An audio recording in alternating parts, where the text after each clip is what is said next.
Peace and shalom, Israel. Before we start the lesson, hit the notification button because we upload lessons every week and I don't want you to miss a single one of them. Like, comment, subscribe, and if there's a topic you would like for us to cover, we'll see what we can do. So until next time, cue the music.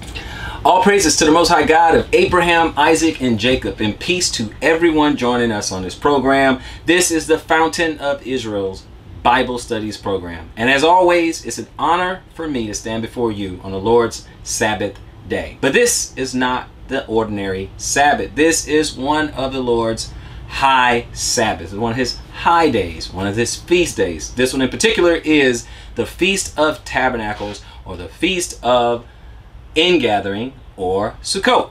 So with that, we're going to jump into this feast, and I always think about when we go into these feasts, how wonderful and how beautiful and how blessed it is for us to be a part of the Most High's plan, his whole plan of salvation. So this particular lesson is really going to get into him gathering us together and we dwelling together with him ultimately in the kingdom. But this is the idea that he has for us. So after we've already done our atonement, okay, after he cleaned us up and purged us from all our sins, it symbolizes, look, the very next thing is we dwell with him. Look at how the feast days, the holy days line up. We did Teruah, or trumpets. We did that, and that's an announcement that he's coming.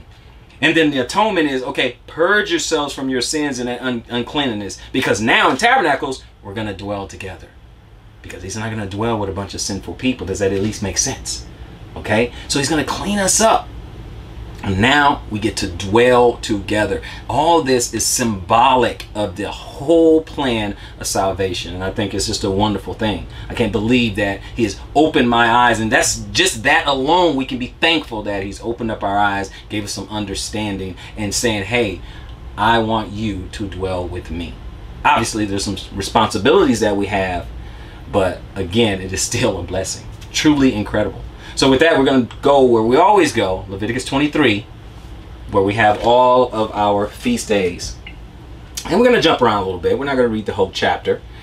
We're going to get into it. Leviticus 23, let's start at the first two verses, which reads, And the Lord spake unto Moses, saying, Speak unto the children of Israel, and say unto them, concerning the feasts of the Lord, which ye shall proclaim to be a holy convocation, or a gathering.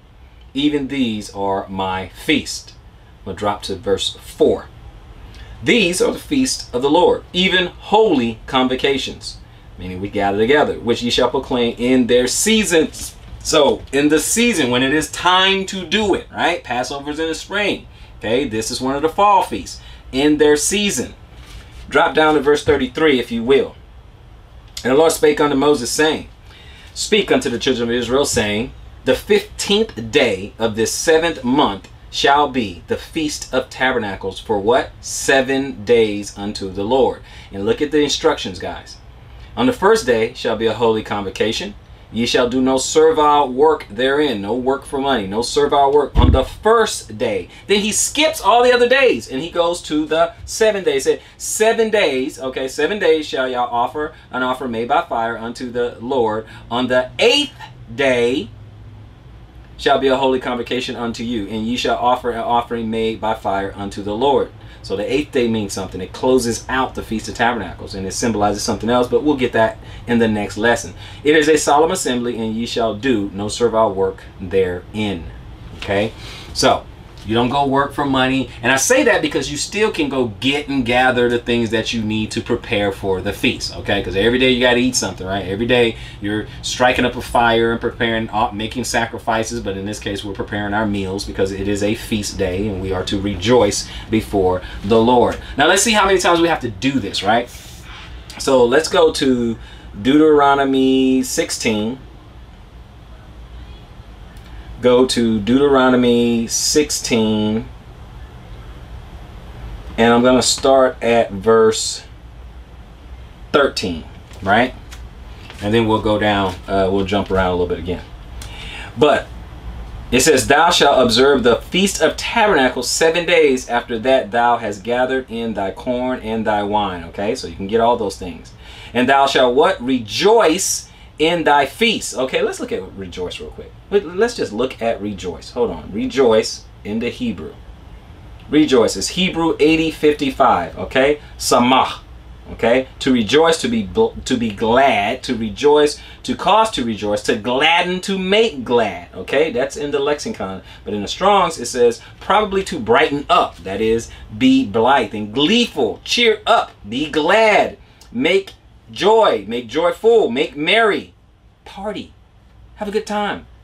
Okay, it's telling us all these different things that we're supposed to do. You're supposed to be festive. Remember, we went hog wild when it came to these pagan holidays. We went hog wild. We had the ham and the turkey and the giblet gravy, and I'm probably making some of you guys hungry. But the point is, we went crazy. We went crazy. And now all of a sudden, when it's time to do the feast days, it's time to be holy, time to make merry. He's telling you, be glad, be happy, make merry, party, have a good time.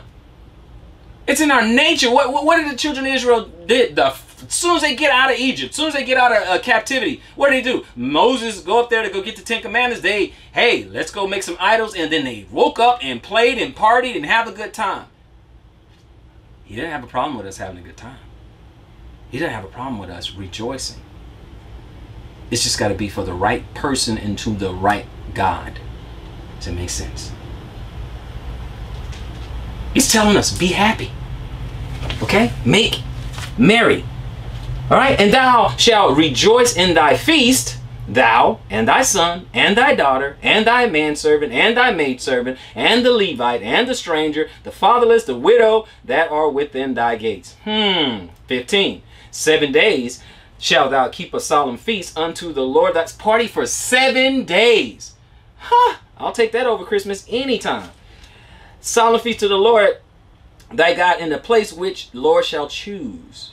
Because the Lord thy God shall bless thee in thine increase and in all the works of thy hand. Therefore thou shalt surely rejoice. Because he's going to do all these things. See, if you do it for the right reason, to the right God, he's going to bless you. He'll increase you and he will bless. His word.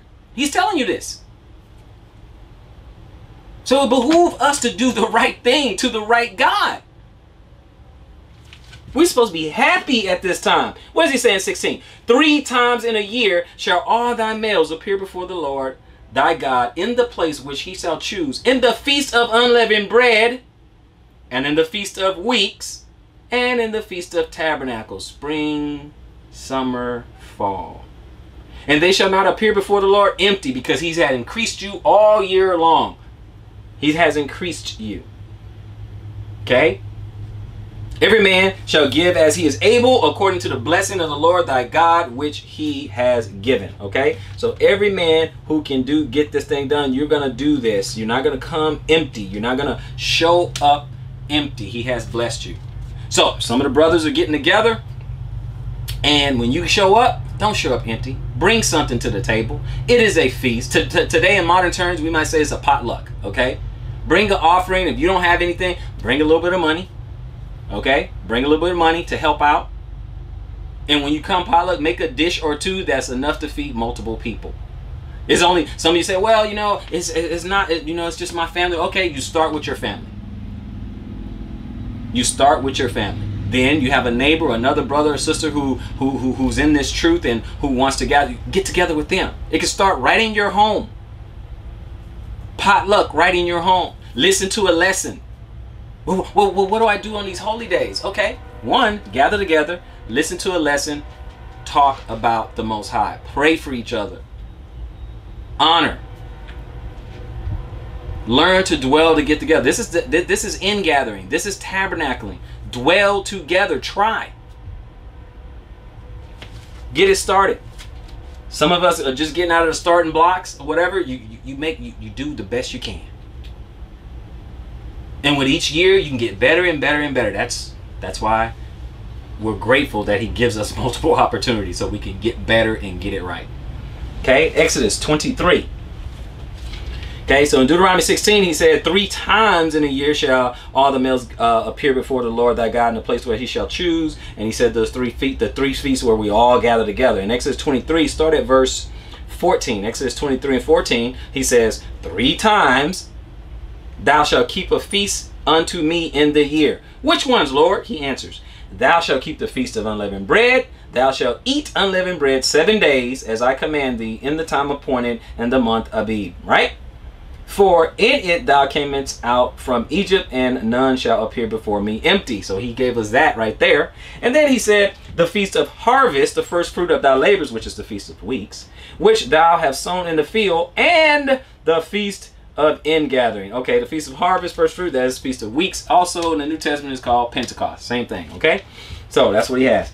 And the feast of ingathering, which is Tabernacles, which is in the end of the year, when thou shalt gather in thy labors out of the field. All the things. You gather together, one big party, and get together and honor the Most High.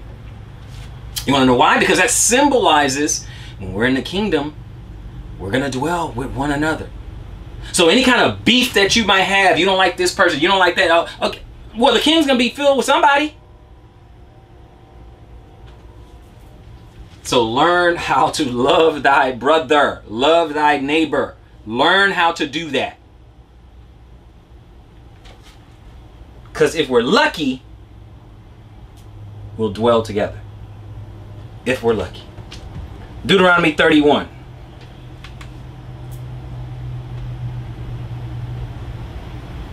Deuteronomy 31, and I just want 9 through 12. It says, and Moses wrote this law and delivered it unto the priests, the sons of Levi, which bear the ark of the covenant of the Lord, and unto all the elders of Israel. And Moses commanded them, saying, at the end of every 7 years, in the solemnity of the year of release, is the Feast of Tabernacles. Okay, so he's talking about that year of Jubilee and all that, right? At the end of that, he says the Feast of Tabernacles. When all Israel is come to appear before the Lord thy God in the place which he shall choose, thou shalt read this law before all Israel in their hearing. So why do we stand here and we read all this? Because we're supposed to read all this. Verse 12, gather the people together, come together. Okay, men and women and children and thy stranger that is within thy gates, that they may hear, that they may learn and fear the Lord your God, and observe to do all the words of this law. So I'm telling you, you're supposed to party, have a good time, get together. That's the law. How about that? Big old, some people have this misconception of, you know, the Most High. Oh, big mean, terrible God and dreadful and all that. But he's saying, I want you to gather together, eat, party. You're welcome. Now we're starting to get this. See, we got to get the right picture of the Most High that we serve. To everything, there's a season. There's a time to be sad, and there's a time to be glad.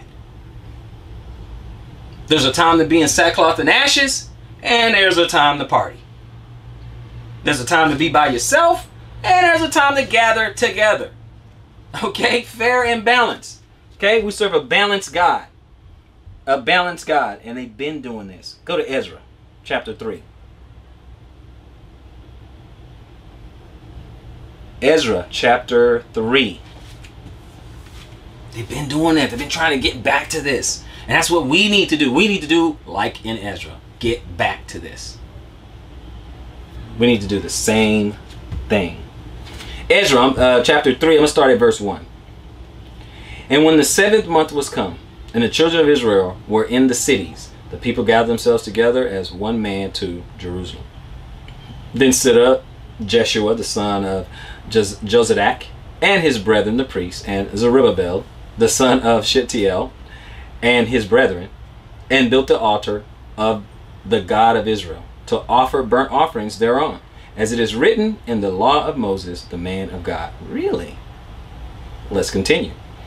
And they set the altar upon his bases, for fear was upon them because of the people of those countries. And they offered burnt offerings thereon unto the Lord, even burnt offerings morning and evening. Yes. In verse 4, what does it say? They kept also the Feast of Tabernacles, as it is written, and offered the daily burnt offerings by number, according to the custom, and as the duty of every day required. As the duty of every day required. And afterwards offered the continual burnt offering, both of the what? New moons, and all the set feasts of the Lord that were consecrated, and of everyone that willingly offered a freewill offering unto the Lord.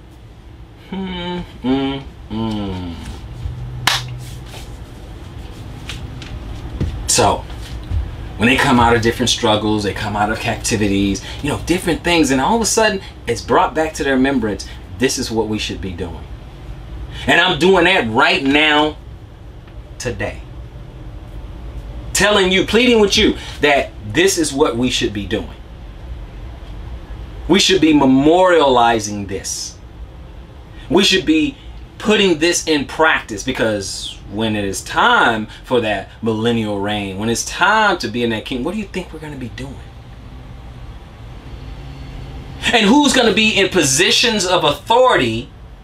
Those who are neophytes, those who are novices, those who don't know what is going on, brand new babes in the word, or those who've been putting it into practice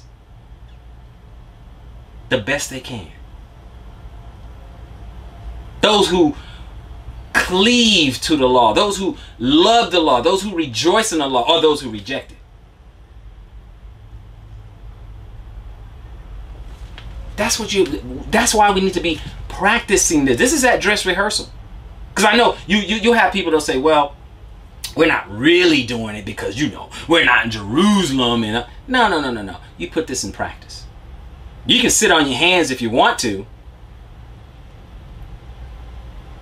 But we have to be doers of the word. Don't let someone fool you. We know all this is memorial. We know that. We know we're memorializing it. I've said it before in other lessons. It's no different when these Gentiles get out here and do Civil War reenactments and stuff like that. We're reenacting this. We're rehearsing the matter. We're getting into practice. Instead of just talking, no, we're going to get together. We're going to observe this word. We're going to learn this word. We're going to read this law. We're going to read the whole Bible. We're going to learn so that we know. That way we can get understanding and put it into practice. We want to be that type of believer who looks in the mirror and then walks away and forget what we saw. Don't be that guy. Okay? But they kept doing it. Yeah, but that's Old Testament. Really? Really? It was okay. All right, Old Testament. Let's go to New Testament. John chapter 7. Okay. John chapter 7. Because this is, you know, it's old. We don't have to do that anymore. Okay, no problem. John chapter 7, let's pick it up at verse 1. And it said, after these things, Jesus walked in Galilee, for he would not walk in Jewry, because the Jews sought to kill him. Now, the Jews' Feast of Tabernacles was at hand. Oh, well, you know, that don't mean we're supposed to go do it. That don't mean the disciples are supposed to go do it. Well, I'm sorry, let's go down to chapter 8. Let's go to verse 8. Verse 8. Go ye up unto this feast. Oh! I go not up yet unto this feast, for my time is not yet full come. I mean, you know, I'm not ready to get killed just yet. But he told his disciples to go ahead and go up to the feast. Now, you tell me, when the Messiah had a problem with something, did he have an issue with letting someone know he didn't like something? He said, nope, can't do that. Nope, that's wrong. Nope, he'll call you. Didn't he not call a lot of Pharisees out? Hypocrites, no, you don't do that. Nope, you're wrong. You do err. Won't you read in the Bible? What does it say? So we're not going to play that game like he had a problem telling someone something he didn't like. He could just say, nope, don't go. We don't do that crap no more. But that's not what he said. Okay, that's not what he said. So what they've been doing. And then you have people, well, you know, I mean, he had not died yet, but you know, after that, no, they kept doing it. They just kept on doing it. Just kept doing it. Kept doing it. You know when it stopped? It stopped in 70 AD. That's when it stopped. That's when they couldn't do it, when they just kicked out of the land. But then still, there's some people, traditionally, you go back, there's some, because some tribes, they did flee into Africa. Hello, they did. They did go all the way to Timbuktu. They did. And they still kept the customs. Can't keep the custom when you're too busy running for your life. But when things calm down, you go back to it and you can keep it. Then after centuries of centuries being lost, some, you know, those who were too busy being on, you know, on ships and in chains and things like that, they couldn't do it. And then somehow, some way, the Most High opened up some Israelites' eyes and they realized who they were and what we should be doing. Amazing. Because he said he was going to always keep a remnant, right? I'm going to always have a remnant. So I don't care how someone's going to get the revelation and they're going to be like, wait a minute. We're the people. We betrayed our God, which is why we're going through all this tribulation. We need to get back to this.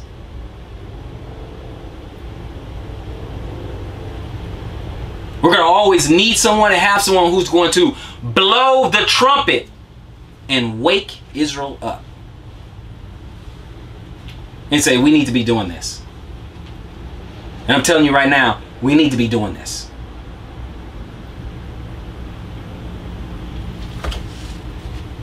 If there's going to be any hope whatsoever, we need to be doing this.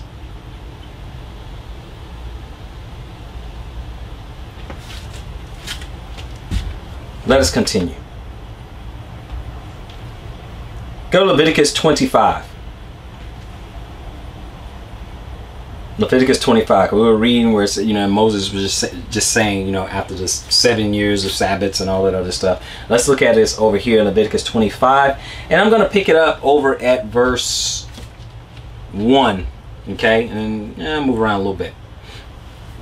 And the Lord spake unto Moses in Mount Sinai, saying, speak unto the children of Israel, and say unto them, when ye come into the land which I will give you, then shall the land keep a Sabbath unto the Lord. 6 years thou shalt sow thy field, and 6 years thou shalt prune thy vineyard, and gather in the fruit thereof. But in the 7th year shall be a Sabbath of rest unto the land, a Sabbath for the Lord. Thou shalt neither sow thy field nor prune thy vineyard. I mean, you're going to leave it alone. So when you gather your land, okay, this is how you rehearse the matter, trying to keep the law. When you gather your land, you start planting your vineyards and start growing your fields and all of that for 6 years. In the 7th year, you don't do that. So in the meantime, you should be storing up. You should have a barn house. You should have, you should learn how to preserve food so that you can make it through that 7th year growing season. Okay, you should be preserving that. Once you get out on your land, do that, following the law, letting the land rest. Why? Because all the other years you can be fruitful and plentiful if you follow the law. Okay, so I'm not going to tell you to do something against it. I'm going to tell you to do it. Do it. Go to verse 8. And thou shalt number 7 Sabbaths of years. Okay, so 7 years at a time. 7 Sabbaths of years unto thee. 7 times 7 years. And the space of 7 Sabbaths of years shall be unto thee 49 years. So 7 times 7 is 49, right? And they said, then shall thou cause the trumpet of the Jubilee to sound on the 10th day of the 7th month. In what? The day of atonement shall ye make the trumpet sound throughout all the land. Okay, so in that 50th year you make the trumpet sound throughout all the land, if you get to that. Now imagine if we were doing this from birth. By the time we get to 50, we would have one. Okay, so just imagine that. All right, you can keep the tradition going with your children. You could say, hey, in year 2039 is the 50th year of us being on this land, or the family being on this land. I may not be around, son, but you or my grandson will be around. Let them know on the Day of Atonement. In that, you keep that tradition going. But we don't get that when we don't have that heritage. When we don't have it. Isaiah 27. Actually, no. Did I go forward? Nope. I went too far. Okay. Matthew 24. Okay. Matthew 24.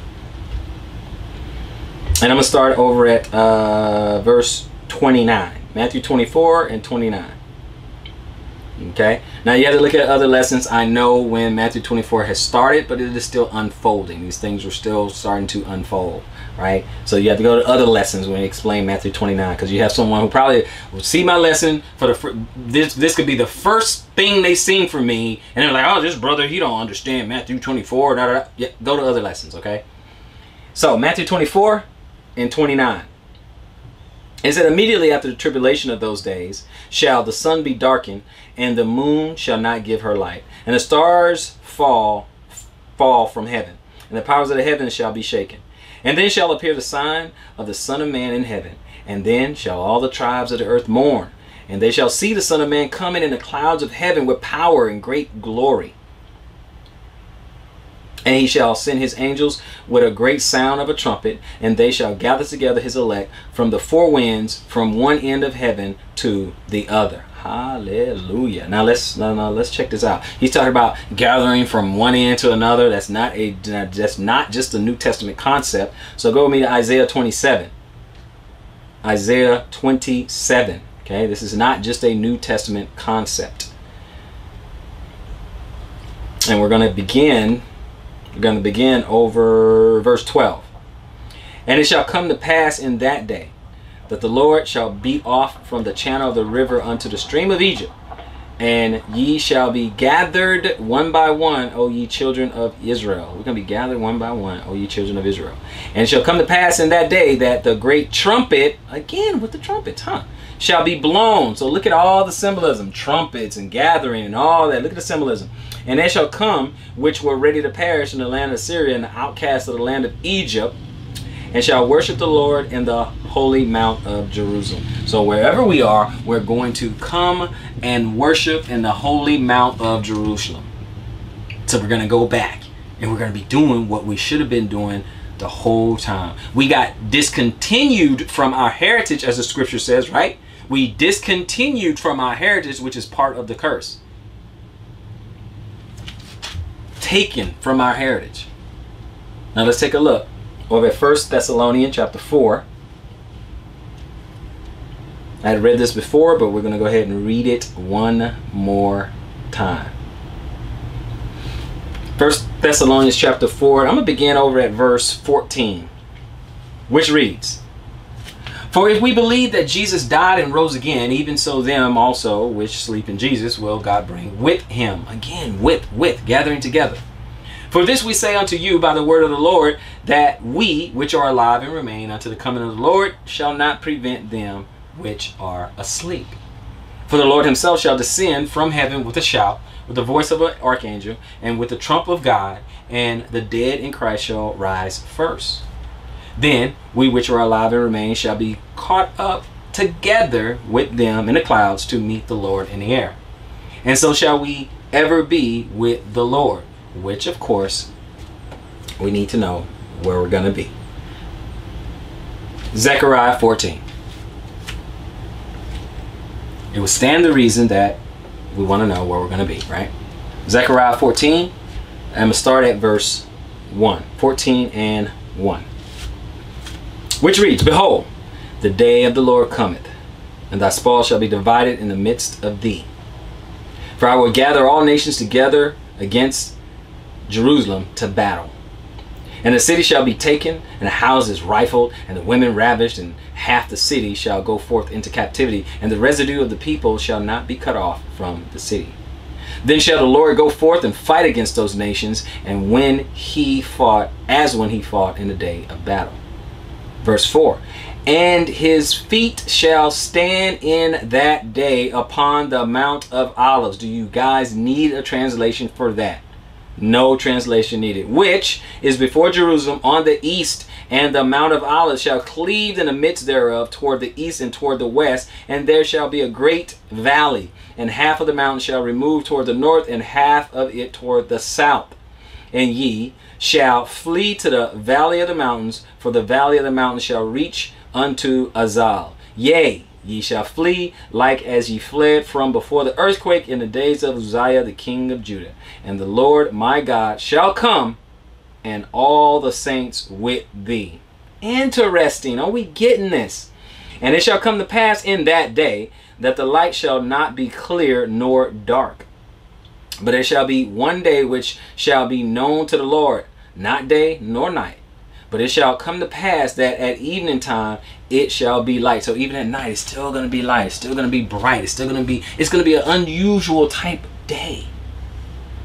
It's going to be weird. It's going to be like one we've never seen before. Look at the vivid language that it's using. It's not going to be just everyday average time. Verse 8. And it shall be in that day, the living water shall go out from Jerusalem, half of them toward the former sea, and half of them toward the hinder sea. In summer and in winter it shall be. Shall it be. And the Lord shall be king over all the earth. In that day shall there be one Lord, and his name one. Get this a little bit. I really hope we're starting to get this. When he shows back up, that is it, brothers and sisters. He's coming to take over, and he's coming to dwell. He's coming to gather a family unto him. He's coming to gather a brethren, a brotherhood, and coming to dwell with his people. Messiah is the first fruit of many brethren, right? This is what he comes to do. Revelation chapter 15. Revelation chapter 15. Now let's take a look at this over at verse 1. We talked about all these different signs. We still have some more signs, more symbolism. 15 verse 1 reads, And I saw another sign in heaven, great and marvelous, 7 angels having the 7 last plagues. For in them is filled up the wrath of God. Okay, so this is the vials or the bowl judgments, right? And I saw, as it were, a sealed glass mingled with fire, and them that had gotten the victory over the beast, and over his image, and over his mark, and over the number of his name, stand on the sealed glass, having the harps of God. Okay, these are people who are gonna make it. Okay, these are one who overcame a lot of tribulation. When the world and the system is trying to force certain things down your throat, when it's trying to cram certain things down your throat. Oh, you can't buy, you can't sell, you can't do this. Deny your God. But these people overcame. In verse 3 it said, And they sang the song of Moses, the servant of God, and the song of the Lamb, saying, Great and marvelous are thy works, Lord God Almighty. Just and true are thy ways, thou King of saints. Who shall not fear thee, O Lord, and glorify thy name? For thou only art holy. For all nations shall come and worship before thee, for thy judgments are made manifest. It's going to be obvious. He said all the nations are going to come and worship. All the nations are going to come and worship. Are we getting this? Guess what? We're not even done. Okay, we're going to still look at this. Watch this over in Zechariah 14. Let's go back to Zechariah 14, if you will. Do that favor for me. Okay, back to Zechariah 14. Now watch this. We go to 14, pick it up at verse 11. Zechariah 14:11. Now watch this. And men shall dwell in it, and there shall be no more utter destructions after all that is done.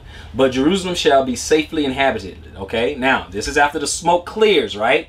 After it's all over. And this shall be the plague wherewith the Lord will smite all the people that have fought against Jerusalem.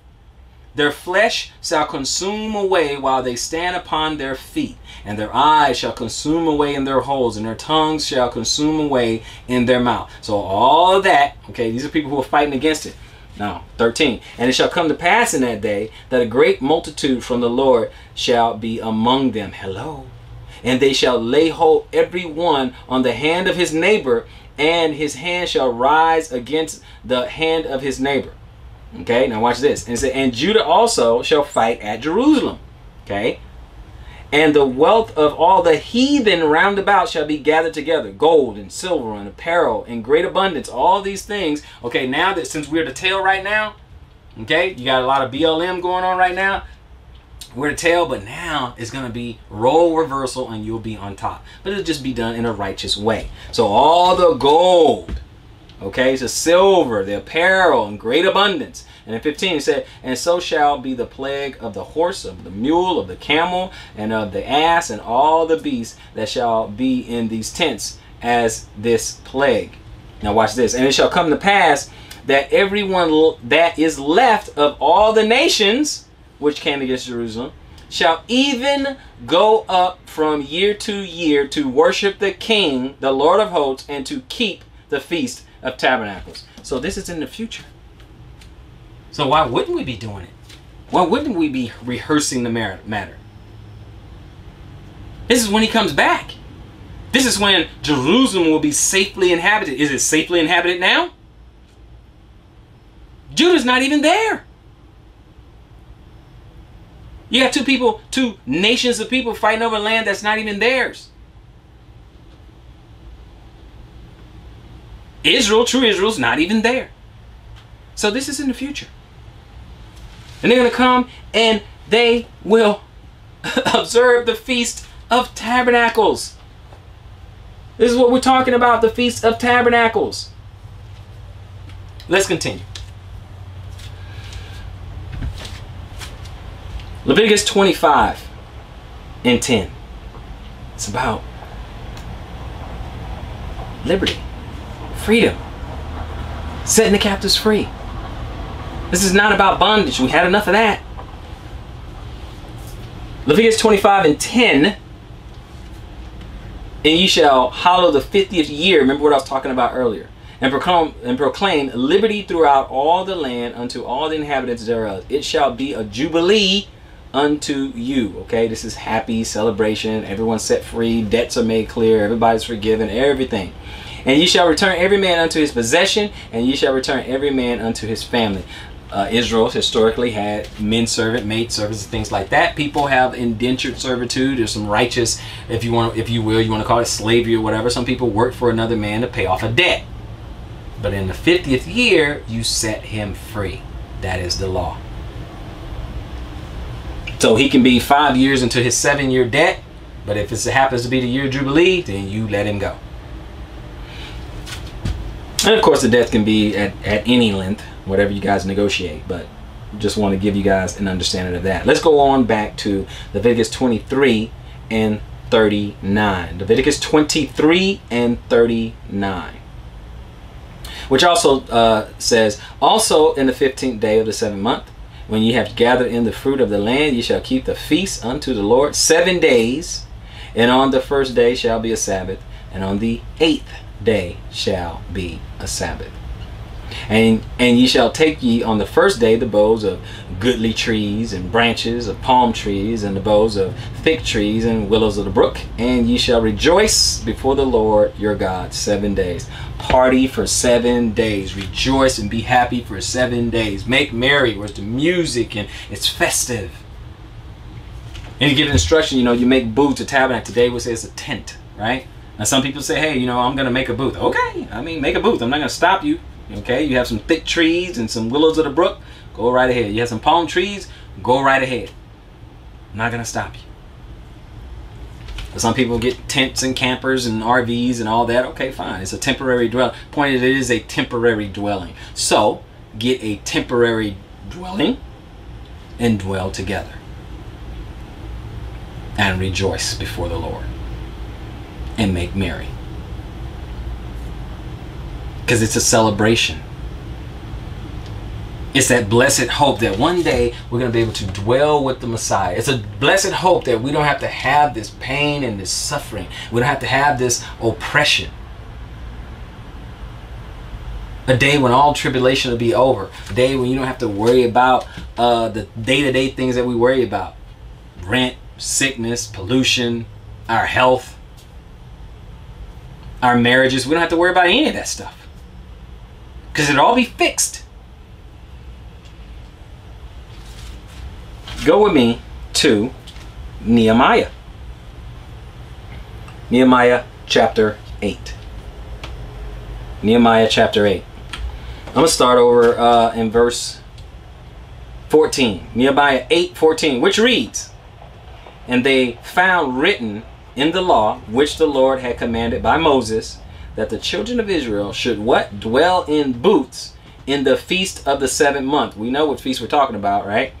"And that they should publish and proclaim in all their cities and in Jerusalem, saying, Go forth unto the mount and fetch" what? "Olive branches and pine branches and myrtle branches and palm branches and branches of thick trees to make booths, as it is written." Okay, so they're trying to get this thing right. I'm trying to get you to rehearse the matter, get this thing right. Okay. So the people went forth and brought them and made themselves booths, every one. Okay, Sukkot. Okay, booths, every one upon the roof of his house. So you can make it right there in your backyard. I mean, a tree house would count. Okay, everyone upon the roof of his house, in their courts. Okay, in your yard. Okay, and in the courts of the house of God, and in the street of the water gate, and in the street of the gate of Ephraim. And all the congregation of them that were come together out of the captivity made booths. Out of the captivity made booths, and sat under the booths. For since the days of Jeshua the son of Nun unto that day had not the children of Israel done so. And there was very great gladness. Do we understand what we should be doing and the attitude we should have when we're doing this? Very great gladness. What else in 18? "Also day by day, from the first day unto the last day, he read in the book of the law of God, and they kept the feast 7 days, and on the 8th day was a solemn assembly according unto the matter." So this is what we're doing. I'm just trying to show you what thus says the Lord. We should be doing this, Israel. We should be doing this, Jacob. Come on. When it's brought to your mind, and when your heart is pricked and say, you know what? Wow, we got so far away from what we should be doing. Let's keep this in mind, brothers and sisters. We should be rejoicing and remembering these things. Now, let's start transitioning into this tabernacle, this body right here, right? Because we have a tabernacle right now, but it's going to change. That's why another thing, this booth is a temporary tabernacle. The booth we should be building, that tent, okay, that RV, that whatever you dwell in, it's a temporary tabernacle. So is this. So is this earthly body that you have. It's a temporary tabernacle. 2 Peter 1. 2 Peter chapter 1. I'm going to start at verse 13. 2 Peter chapter 1, verse 13. "Yea, I think it meet, as long as I am in this tabernacle, to stir you up by putting you in remembrance." I want you to remember these ordinances. Okay? "Knowing that shortly I must put off this my tabernacle, even as our Lord Jesus Christ has showed me. Moreover, I will endeavor that ye may be able after my decease to have these things always in remembrance." And I wish the same thing. I pray for you the exact same thing. We need to remember these ordinances. Getting away from the ordinances is the very reason why we got in trouble. Amen? It's the very reason why we got in trouble in the first place. It's the very reason why we are in the state that we are in. Broken contract. And we're paying the price right now. But thank Yah for atonement. Thank Yah for Passover. Thank Yah for Pentecost. Unleavened bread. Thank Yah for trumpets. Thank Yah for atonement.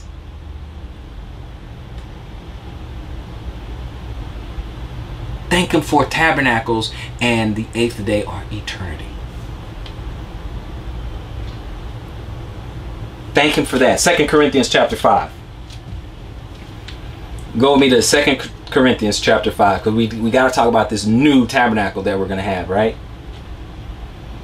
We got to continue that. 2 Corinthians chapter 5, and I'm going to pick it up at verse 1, which reads, For we know that if our earthly house of this tabernacle were dissolved, deceased, disintegrated, decomposed, we have a building of God, a house not made with hands, eternal in the heavens. That's that new one. For in this we groan, earnestly desiring to be clothed upon with our house which is from heaven, that new glorified body. Hello, that's everybody. If so, be that being clothed, we shall not be found naked. Exactly. So we won't have that. All that sin will be gone, right? All that sin will be gone. Look how it all ties together. For we that are in this tabernacle do groan, being burdened, not for that we would be unclothed, but clothed upon, that immortality might be swallowed up of life. That mortality, I'm sorry, that mortality might be swallowed up. That we will be immortal. That we will be immortal. That we will have immortality in the brand new tabernacle. That's what that glorified body is. It's an immortal body. See how his plan all comes together? See how this all comes together. So now when we listen, when we look at what the prophets or the disciples, what they're saying, it starts to all make sense. But it only makes sense when we put it all together. So with that, we know we're talking about a resurrection. So we're going to go to 1 Corinthians 15. Since we're talking about a resurrection, we're going to go to 1 Corinthians 15. Right? So 1 Corinthians 15, I'm going to start over at verse 35. We'll jump around and I will let you know. At 35, it says, but some men will say, how are the dead raised up? And with what body do they come? Thou fool, that which thou sowest is not quickened except it die. Okay, it won't be changed, won't be made alive unless it dies. That which thou sowest not that body that shall be, but bare grain. It may chance of wheat or of some other grain. Okay, but God give it a body as it has pleased him, to every seed his own body. All flesh is not the same flesh, but there is one kind of flesh of men, another flesh of beasts, another of fishes, and another of birds. There are also celestial bodies and bodies terrestrial, but the glory of the celestial one and the glory of the terrestrial is another. Two different things. Okay, so when this body goes down, it's not going to be the same body that comes back up, guys. There is one glory of the sun, and another glory of the moon, and another glory of the stars, for one star differeth from another star in glory. So also is the resurrection of the dead. It is sown in corruption, it is raised in incorruption. It is sown in dishonor, it is raised in glory. It is sown in weakness, it is raised in power. It is sown a natural body, it is raised a spiritual body. This is a natural body, and there is a spiritual body. Pause for a second. This is what he's trying to tell us right now, okay? What we're going to get is different. It's sown in corruption, is going to be incorruptible. No sin, okay? We have a sinful body, we're going to get an incorruptible body that's not sin. It's sown in dishonor, shame. We messed up a lot of times in this body. It's going to be raised in glory, a body that never messed up. It is sown in weakness. We grow old. It's raised in power. A body that does not grow old. It is sown a natural body. It is raised a spiritual body. And it's still physical because the Most High. Because Christ, when he was resurrected, he came back. He had a physical body. It's just immortal. He had a physical body. Didn't doubting Thomas say, I ain't going to believe until I put my hand in his side, till I touch him, basically. And he was allowed to touch him to show that it was a real body. And that same body ascended on up into the clouds in Acts chapter 1. Job said, until my change come, and I'll see him, and I will be like him. So the Bible is trying to be very clear as to what's it going to be like for each of us that are his. Verse 47. The first man is of the earth, earthy. The second man is the Lord from heaven. As is the earthly, such are they also that are earthy. And as in the heavenly, such are they also that are heavenly. And as we have borne the image of the earthy, we also bear the image of the heavenly. So we're going to change. And so in 51, where does he read? It said, behold, I show you a mystery. We shall not all sleep, but we shall all be changed. In a moment, in a twinkling eye, at the last trump, for the trump shall sound, and the dead shall be raised incorruptible, and we shall be changed. Until my change come, we shall be changed. For this corruptible must put on incorruption, and this mortal must put on immortality. So when this corruptible shall have put on incorruption, and this mortal shall have put on immortality, then shall it be brought to pass the saying that is written, death is swallowed up in victory. Okay, now let's look at, I got 3 more places I want to go to close this out. Leviticus 23 and 41. Leviticus 23 and 41. And it reads, and ye shall keep it a feast unto the Lord 7 days in a year. And it shall be a statute forever in your generations. Ye shall celebrate it in the 7th month. Ye shall dwell in booths 7 days. All that are Israelites born shall dwell in booths, that your generations may know that I made the children of Israel to dwell in booths when I brought them out of the land of Egypt. I am the Lord your God. Hello, are we starting to understand? Are we starting to get it? Okay. 7 is all we have. If we go back to verse 3, and we're still in Leviticus 23, let's go to verse 3 so we can have an understanding here. It says 6 days shall work be done, so all this stuff we have to do. But the 7th day is the Sabbath of rest and holy convocation, and ye shall do no work therein. It is the Sabbath of the Lord in all your dwellings. Okay, so what I want you guys to understand is 7, okay, is completion. That's all we have. 6,000 years, okay? That's all we have of civilization, of man, okay? That's all we have. And then after that, it's time for eternity. It's time for that 1,000-year millennial reign. When that's over, boom, you got 7. Perfect. I just want us to get a clear understanding of what's going on here. A clear understanding of what the Bible is trying to tell us. This is Tabernacles. This is Sukkot. This is ingathering.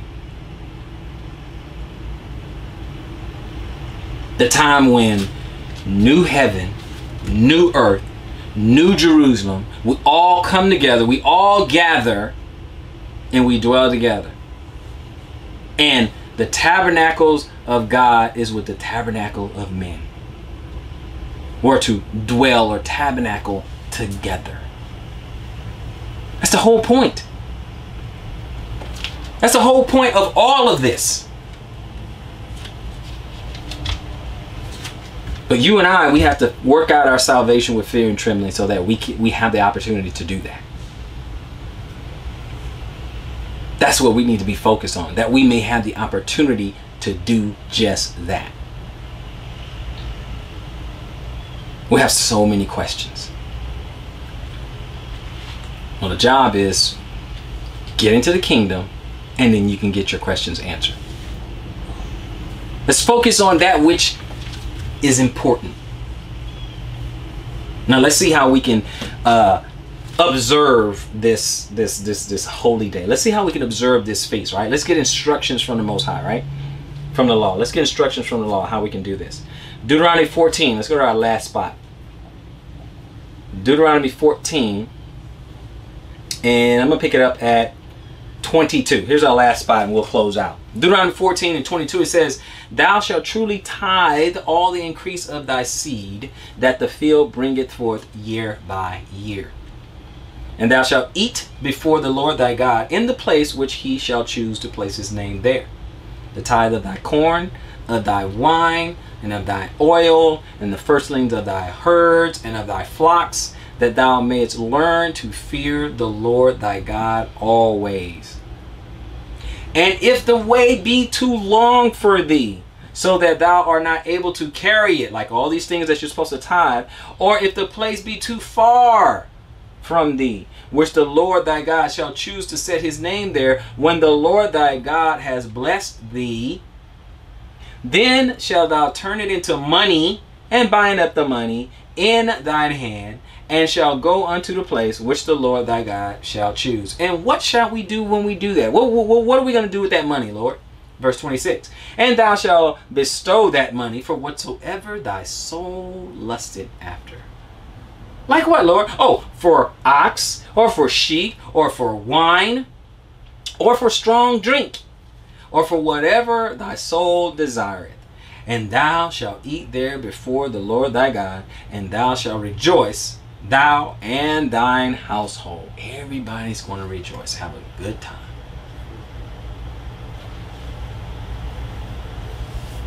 A law that says to party. Interesting. You probably didn't hear that in the Sunday church. And yet, by nature, we were doing it anyway. We were doing it all wrong, but we were doing it anyway. So let's do it the right way. Let's do it for the Father. Let's do it for the Messiah. And let's do it for our salvation. Let's do it for the covenant that we had broken. I hope each one of you, every man and his household, will take full advantage and worship before the Lord. I hope each and every one of you have been edified by this lesson.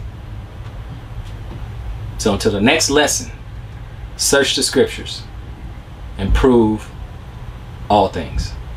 Peace and shalom, Israel.